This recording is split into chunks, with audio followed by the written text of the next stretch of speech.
की आरक्षण देख लीजिए, भारत में केवल 3.5% ब्राह्मण है, यानी कि एक एवरेज के तहत एसटी एससी ओबीसी मिला के 85%, 15% स्वर्ण लोग, स्वर्ण मतलब होता है ब्राह्मण, क्षत्रिय और वैश्य, तो ये तीनों 15% है। ये 15% में एग्जैक्ट 3.5% कितना है आपका तुम्हारा ब्राह्मण बताया गया। अब 3.5% के जो ब्राह्मण है भारत में, उनकी संस्थाओं में भागीदारी देखिए, चाहे वो प्राइवेट हो या वो गवर्नमेंट का हो। अब उसमें देखते चलिए जो डाटा आपके बीच है, लोकसभा में संसद 80% ब्राह्मण है, यानी लोकसभा में संसद जो है 80% ब्राह्मण है।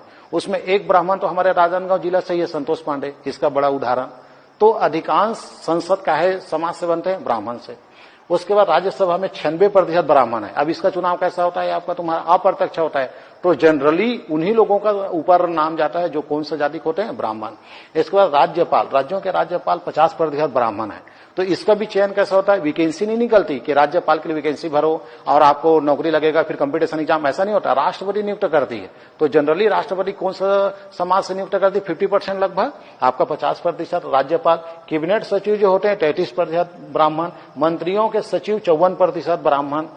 इधर देखिए आप, अतिरिक्त सचिव 62% ब्राह्मण, पर्सनल सचिव 70% ब्राह्मण, आपका यूनिवर्सिटी में 91%। ये तो आप जान के हैरानी होगा, आप किसी भी कॉलेज में चले जाइए, आपको वहां पे दुबे, टिबे, पांडे, तिवारी यही सर मिलेंगे आपको, प्रोफेसर अधिकांशतः। आपको अधिकांश यूनिवर्सिटी में देख लीजिए आपको हिंदुस्तान की किसी भी यूनिवर्सिटी में, आप जैसे छत्तीसगढ़ ही देख लीजिए, छत्तीसगढ़ के किसी भी कॉलेज में आप जाएंगे तो आपको ना छत्तीसगढ़िया कम मिलेगा, अदर स्टेट वाले, और वो भी कौन सी जाति के हैं आपका, ब्राह्मण। ये बात है कि पढ़े लिखे हैं, मैं मान रहा हूं उस बात को, लेकिन ब्राह्मण की संख्या बढ़ा है कि नहीं।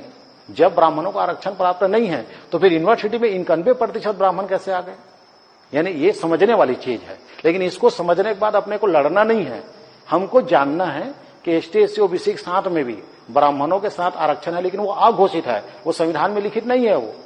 वो ये चीज यहां दर्शा रहा है। इसका तुम्हारा सर्वोच्च न्यायालय में जज 96% ब्राह्मण है। आप किसी भी उठा के देख लीजिए फाइल को, आप खुद सर्वे कर लीजिए इसको, आप इस संस्था में जाओ और रिकॉर्ड दर्ज करो।